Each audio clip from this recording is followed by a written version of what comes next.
Hello friends, I am Mayank Rajesh and you are watching Info and Study. Today we have lot to discuss and lot to know about the Quad countries. Why these countries are doing Malabar Naval Exercise 2020 in the Indo-Pacific region.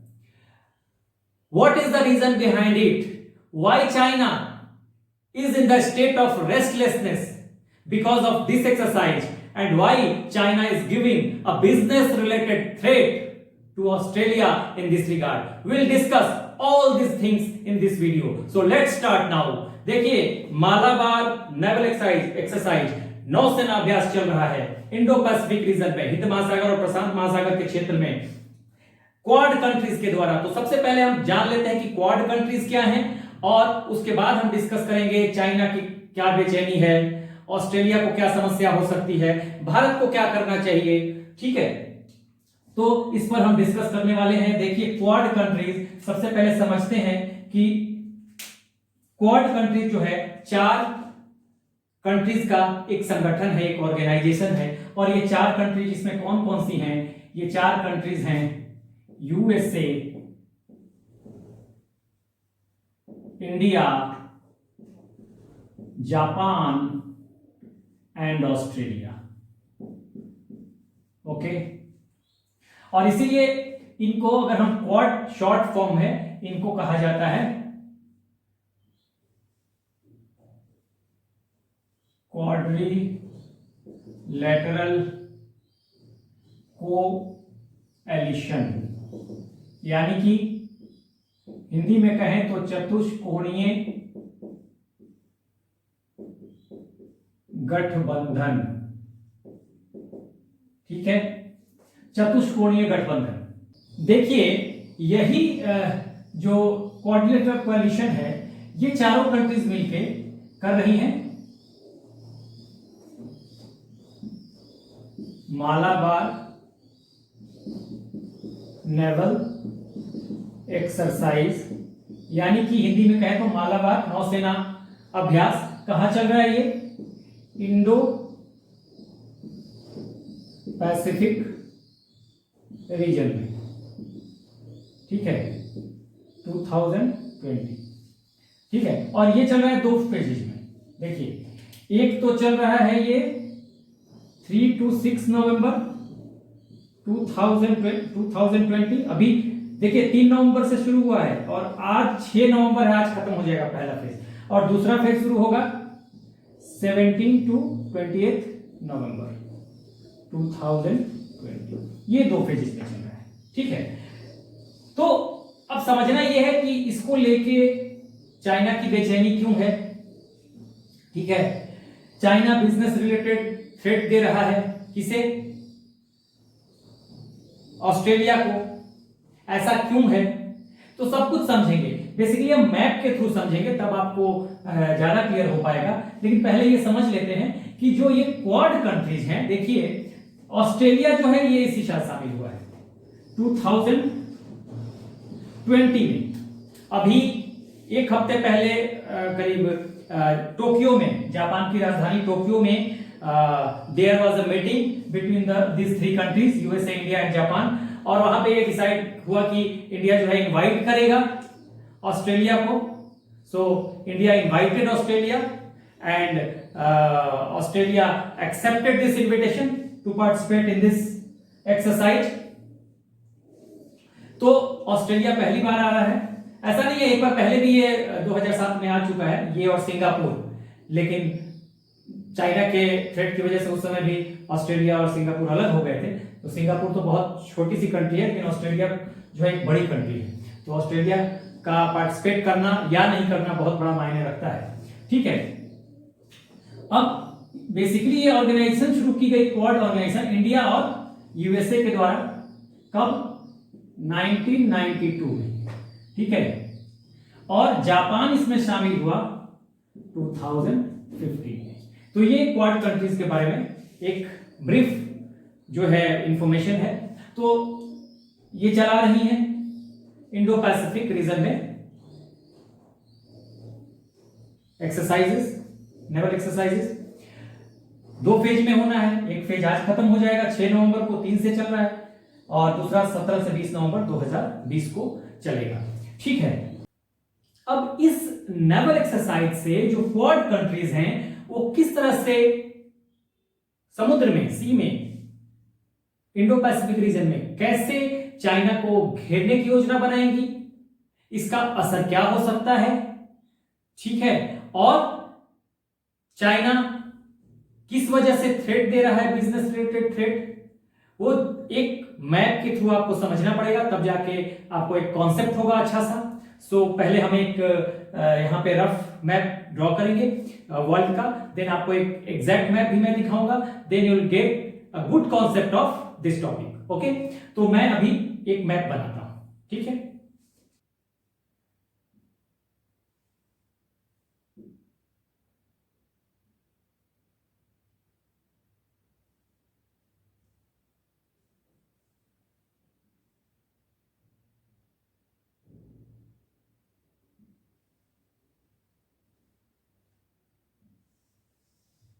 ये India, ठीक है, और India से सटे हुए ये यहाँ पे Pakistan, then Afghanistan, Iran, Iraq, ठीक है। ये पहले भी मैंने आपको बताया हुआ है इस तरह के मैप कैसे खींचने अंदाज से रफली। देन आपको ये जो है ये आपको पर्सियन गल्फ का यहाँ पे हो गया सऊदी अरबिया, ये हो गया यहाँ पर पर्सियन गल्फ, ये हो गया रेड सी, रेड सी, ये सऊदी अरबिया, ठीक है। अब देखिए ये जो पार्ट है यहां से, ये यहां से अगर देखेंगे तो इसके ऊपर यहाँ नेपाल है, वो मैं नहीं बना रहा, यहां इसके ऊपर अगर जाएंगे तो ये पूरा यहाँ पे, यहां से लेते हुए पूरा ये थोड़ा पाकिस्तान का भी पार्ट लेगा, और ये यहां से ये एक तरह से देखिए तो यहां से ये चाइना ने कवर कर लिया यहां से, ठीक है। ये चाइना, यहाँ पे ये चाइना ने, ये रफ ड्राफ्ट है, ठीक है, यहाँ पे चाइना ने, और यहीं पे अगर आप देखेंगे तो ऊपर रसिया है और यहाँ चाइना है, इसके ऊपर रसिया हो जाएगा, मंगोलिया और ये सब हो जाएगा, उसके ऊपर मंगोलिया को पूरा रसिया जो है, ठीक है। यहाँ पे एक जापान छोटा सा, ठीक है, ये जापान हो गया, ठीक है। उसके बाद यहां देख लेते हैं हम, यहां से अगर आप देखेंगे, ये मैं मिटा देता हूं, ये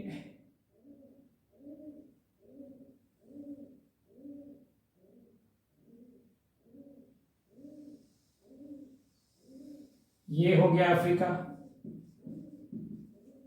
ठीक है, ये हो गया यहां पर रेड सी, ठीक है, यहां पे ये जापान, ये जापान हो गया, ठीक है। और यहां पे देखिए, यहां पे आएगा ऑस्ट्रेलिया, ये ऑस्ट्रेलिया आ गया, ऑस्ट्रेलिया, ठीक है। उसके बाद अगर हम देखें तो इधर बीच में है अटलांटिक ओशन, देखिए मैंने क्यों कहा कि इंडो पैसिफिक रीजन, ये पैसिफिक ओशन का क्षेत्र है, देखिए ये है अरब सागर, यहां पर ये अरब सागर, मैं लिख देता हूं अरब सागर, अरब सागर, अरेबियन सी, और ये है बे ऑफ बंगाल, यहां पे इंडियन ओशन, ठीक है, ये पैसिफिक ओशन इधर, ठीक है। और उसके बाद इधर हम आ जाए तो बीच में अटलांटिक ओशन है, यहां पे अटलांटिक ओशन, ठीक है। और यहां पे अगर रफली अगर हम ग्राफ बनाए तो ये एक कनाडा हो गया, फिर यहां पे कनाडा के बाद अगर हम देखें तो ये एक तरह से यूएसए हो गया यहां पे, ठीक है। और यूएसए के बाद ये देखते हैं, ये मैक्सिको हो जाता है, यहां पे गल्फ ऑफ मैक्सिको, और नीचे हो जाएगा ये नॉर्थ अमेरिका है यूएसए, और ये साउथ अमेरिका है, साउथ अमेरिका,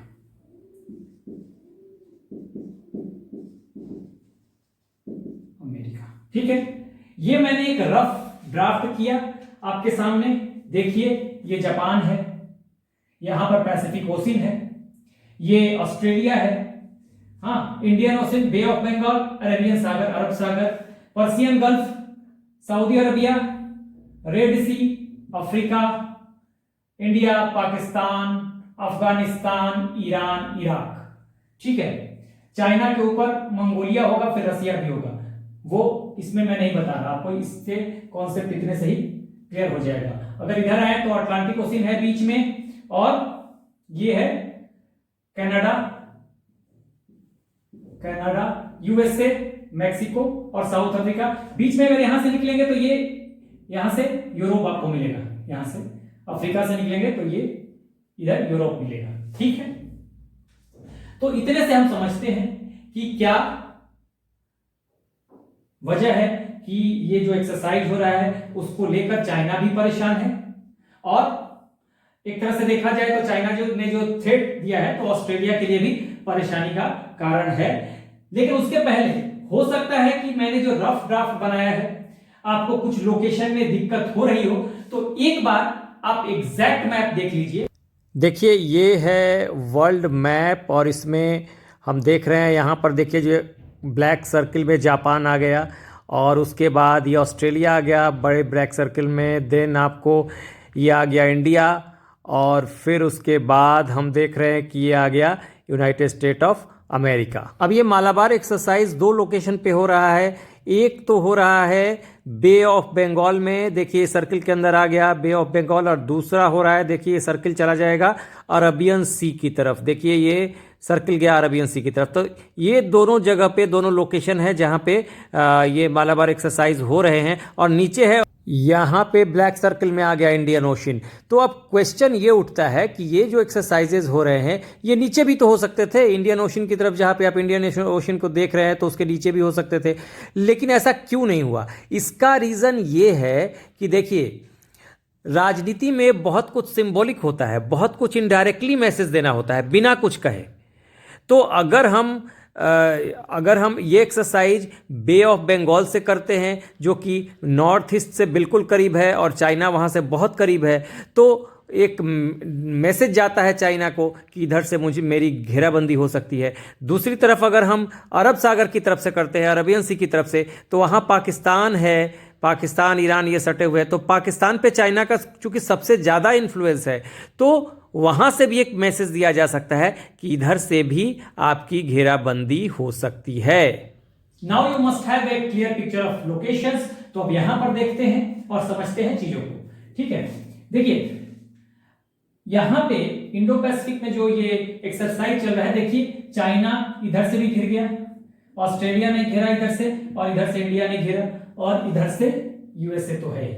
अब इसमें है क्या, ये जो नेवल एक्सरसाइज चल रहा है इसमें ये प्लान किया जा रहा है कि किस तरह से घेरा जाएगा, एक प्लानिंग हो रही है, कोऑर्डिनेशन हो रहा है। अब इसमें होगा क्या कि मान लीजिए कि इंडिया के रडार को, इंडिया का जो रडार है वो डिटेक्ट करता है कि इस एरिया में कहीं कोई चाइना का शिप है, ठीक है, या इधर कुछ है, तो होगा क्या कि या जापान भी डिटेक्ट कर लेता है कि इधर कुछ है। अब होगा क्या कि अब इंडिया कहेगा, इंडिया ने डिटेक्ट किया, तो अब इसको इन्फॉर्म करेगा कि भाई लग रहा है कि इधर कोई चाइनीज शिप है और शायद वो आपके नजदीक है। ठीक है, शायद वो आपके नजदीक है, किया इंडिया के रडार ने डिटेक्ट, इसने इन्फॉर्म कर दिया, इंडिया नहीं, अब यहां पे कहेगा शायद ये आपके नजदीक है आसपास, तो आप इसको मार दो, ये शूट कर देगा इसको। या अगर इसको ये लगता है जापान को कि नहीं मेरे नजदीक नहीं है, ऑस्ट्रेलिया के आसपास कहीं है, ठीक है, तो ये बिना गवर्नमेंट से अपने ऑर्डर लिए यहां का जो नेवल सिस्टम है, जो नेवल ऑफिसर्स हैं हाईएस्ट ग्रेड पे, वो अपना डिसीजन ले सकते हैं। सरकार से पूछने की जरूरत नहीं है कि ऑस्ट्रेलिया पर अरे भाई आपके पास है, यहां आपके नजदीक है, तो यहां से शूट कर दो, ठीक है। तो इस तरह की चीजें हो जाएंगी कि जिसने भी डिटेक्ट कर लिया कि इनका शिप जो है यहां पे है और किसके नजदीक है, अगर लगता है कि जापान के नजदीक है या लगता है ऑस्ट्रेलिया के नजदीक है, वो इंफॉर्मेशन चला जाएगा कि भाई आप इसको शूट करो, वो उसको शूट कर देंगे। तो ये चाइना के लिए मुश्किल खड़ी करने वाली बात है, क्योंकि चाइना इससे घिरता जा रहा है। आप जानते हो यूएसए से भी अभी रिलेशंस अच्छे नहीं चल रहे हैं चाइना के, तो चाइना इस बात को लेके परेशान है। अब इसमें होता क्या है कि चाइना की औकात तो है नहीं कि भाई वो इंडिया को मना सके किसी भी चीज के लिए, इंडिया को कोई नुकसान पहुंचा सके। क्यों नहीं पहुंचा सकता है? क्योंकि चाइना का बहुत बड़ा बाजार इंडिया में है, ठीक है। तो इंडिया को बहुत ज्यादा प्रेशराइज नहीं कर सकता वो। यहां पर वो ऑस्ट्रेलिया को कर सकता है प्रेशराइज। क्यों कर सकता है? देखिए, ऑस्ट्रेलिया का जो बिजनेस है वो चाइना से चलता है, ठीक है, और बहुत बड़ा बिजनेस है, अरबों खरबों का बिजनेस है यहां, ठीक है, बहुत बड़ा बिजनेस है, बहुत बड़ा मार्केट है चाइना ऑस्ट्रेलिया के लिए, ठीक है। यहां से आपको कोल हो गया, पेट्रोलियम हो गया, एग्रीकल्चर प्रोडक्ट हो गया, ये सारा ऑस्ट्रेलिया से चाइना में जाता है। क्योंकि ऑस्ट्रेलिया बहुत संपन्न है, ठीक है ना, क्योंकि यहां का पॉपुलेशन बहुत कम है, ठीक है, तो यहां इतना कंज्यूम हो नहीं पाता, लेकिन चाइना ने इससे बहुत बड़ा मार्केट बना लिया है, ठीक है। और कितने का? करीब $235 बिलियन का इसका मार्केट है। तो इससे चाइना को कोई घाटा नहीं है, फायदा किसको है? ऑस्ट्रेलिया को फायदा है चाइना के साथ बिजनेस में, क्योंकि बाकी ये कहां कंज्यूम करेगा, इसकी इतनी पॉपुलेशन नहीं है, दूसरी जगह से इतना बिजनेस नहीं है इसका, तो ये चाइना से इसका बिजनेस रिलेशन जो है बहुत बड़ा है, ठीक है। तो अब इसने क्या किया कि ऑस्ट्रेलिया को चाइना ने थ्रेट कर दिया है, ठीक है, कि अगर आप शामिल रहते हो, अलग नहीं होते, कुछ बिजनेस पर रिस्ट्रिक्शन भी लगाए हैं चाइना ने, तो आपका क्या होगा? हम बिजनेस रोक देंगे चाइना में। और समझ लीजिए कि $235 बिलियन का बिजनेस है जो ऑस्ट्रेलिया करती है, चाइना से सामान भेजा जाता है यहां से। तो सोचिए ऑस्ट्रेलिया को कितना बड़ा नुकसान होगा, ठीक है। तो अब इसमें क्या है कि चाइना ऑस्ट्रेलिया को थ्रेट कर रहा है भाई कि आप हटो इससे, क्योंकि चाइना को चिंता है कि अगर ये चारों मिल गया तो इसके लिए मोर्चेबंदी बहुत जबरदस्त हो जाएगी। तो इसने क्या कहा कि नहीं, हम आपको बिजनेस नहीं करने देंगे, कुछ रिस्ट्रिक्शंस भी लगा दिए हैं। तो इस वजह से ऑस्ट्रेलिया परेशानी में पड़ सकता है, और ऑस्ट्रेलिया को मुझे लगता है क्वाड से कुछ लेना देना नहीं है, उसको तो अपने बिजनेस से मतलब है। तो मे बी कि ऑस्ट्रेलिया स्टे अवे कर जाए, ठीक है। लेकिन अब इसमें बात ये उठती है, वैसे आप पहले एक बार जो है डेटा देख लीजिए, ग्राफ देख लीजिए ऑस्ट्रेलिया और चाइना के बिजनेस का।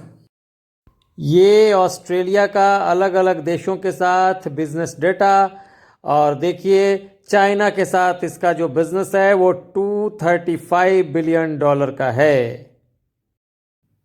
तो आपको आंकड़ों से पता चल गया होगा कि ये बिजनेस है ऑस्ट्रेलिया का चाइना के साथ, ठीक है।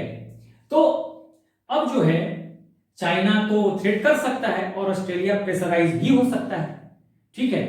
तो इसको भारत कैसे अलग कर सकता है?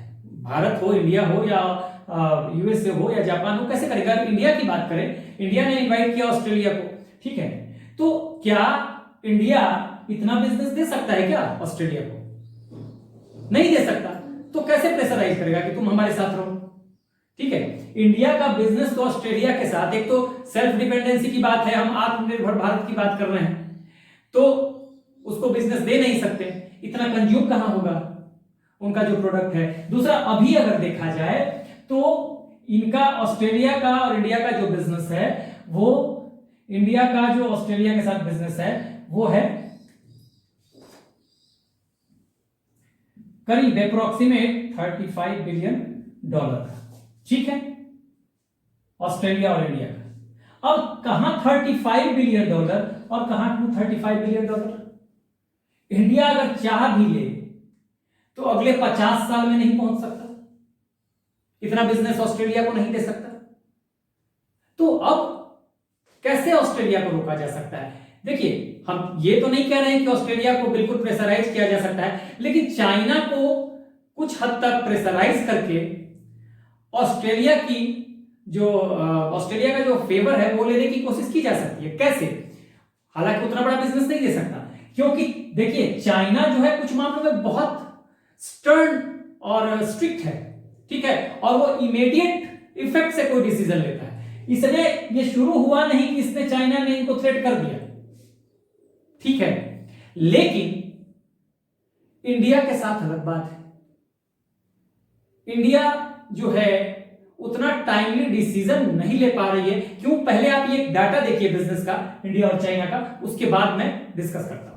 ये देखिए ग्राफ इंडिया के एक्सपोर्ट इंपोर्ट का चाइना के साथ। तो इसमें आपको दिखाई देगा कि चाइना से हम मंगाते हैं 65.3 बिलियन डॉलर के सामान, यानी कि चाइना हमें 65.3 बिलियन डॉलर का सामान बेचता है, यानी कि उसका बहुत बड़ा बाजार है इंडिया में, जबकि इंडिया मात्र 16.6 बिलियन डॉलर के सामान उसे एक्सपोर्ट कर पाता है। यानी चाइना ने तो अपना बहुत बड़ा बाजार बनाया हुआ है हिंदुस्तान में, और इसमें हमारा ट्रेड डेफिसिट 48.7 बिलियन डॉलर का है।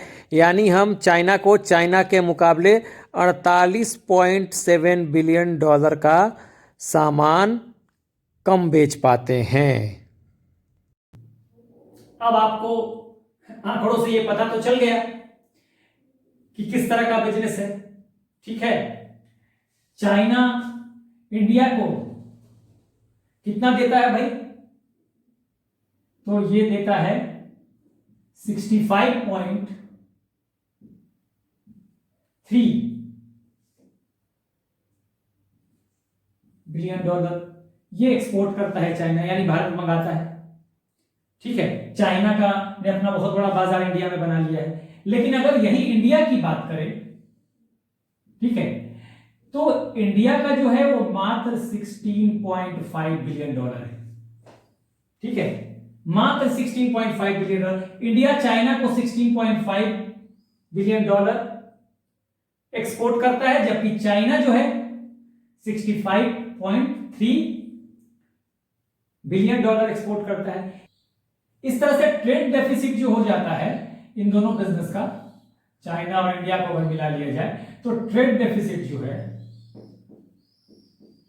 ट्रेड डेफिसिट ये हो जाता है, आपने अभी आंकड़ों में भी देखा, 48.7 बिलियन डॉलर का। यानी कि पूरा जो बिजनेस है, जो ट्रेड है, वो पूरा चाइना के फेवर में है, ठीक है। तो यहां इंडिया कुछ तो थ्रेटनिंग दे सकता है चाइना को। इतना बड़ा बाजार अभी भी चाइना बनाए हुए है हमारे यहां। गलवान में प्रॉब्लम कर रहा है, ठीक है, हमेशा प्रॉब्लम कर रहा है, कश्मीर में प्रॉब्लम क्रिएट कर रहा है पाकिस्तान के साथ मिलकर। तो ये सब चीजों को अगर देखा जाए तो जितना टाइमली चाइना ने ऑस्ट्रेलिया को थ्रेटनिंग दे दिया, इंडिया ने देर कर दी। इंडिया को भी देना चाहिए, क्योंकि चाइना का बहुत बड़ा बाजार है इंडिया में और इनकी हालत खराब हो जाएगी, ठीक है। तो ये करके ये ऑस्ट्रेलिया को कह सकता है कि भाई हम थोड़ा कोशिश कर रहे हैं, आप कम से कम हमको अपना फेवर देते रहिए, ठीक है, इस मामले में, और चाइना को भी हम थ्रेट कर रहे हैं, इसलिए थोड़ा सा बैलेंस किया जा सकता है। लेकिन इसके लिए स्ट्रॉन्ग विल पावर की जरूरत है, और मुझे लगता है कि मोदी सरकार है, बहुत ही स्ट्रॉन्ग है फॉरेन रिलेशन के मामले में। लेकिन इसमें थोड़ा सा मुझे लगता है कि जल्दी डिसीजन लेना चाहिए। चाइना क्विक एक्शन लेता है, हम क्विक एक्शन नहीं ले पाते, ठीक है। तो ये बहुत जरूरी है कि हम क्विक एक्शन लें और चाइना को पहले तो, अगर बाजार हम बंद कर दें चाइना का यहां पर, तो क्या प्रॉब्लम हो जाएगी? हम आत्मनिर्भरता की बात कर रहे हैं, तो पहले तो बाजार बंद करना चाहिए, ठीक है ना। So I think now you must have a clear picture of what are the Quad countries, why they are doing such kind of exercise like Malabar naval exercise in the Indo-Pacific region, why China is giving a threat to Australia, and why Australia is in problem. तो मुझे लगता है कि सब कुछ आपको clear हो गया। एक इंपॉर्टेंट बात और मैं बता दूं, मुझे याद आ गया कि ऑस्ट्रेलिया में 3 महत्वपूर्ण डेजर्ट हैं, जो वो हैं आपको सैंडी। 3 डेजर्ट हैं जिनका नाम है सैंडी, गिब्सन और विक्टोरिया। विक्टोरिया ये आपको याद रखना है, क्योंकि ये जो है गिब्सन ये बिहार पीसीएस में आ चुका है इस बार, तो इसलिए इसको याद रखिएगा, इसलिए मैंने इसे बता दिया। तो with this note I am concluding this video. Do like, share and subscribe. Have a great day.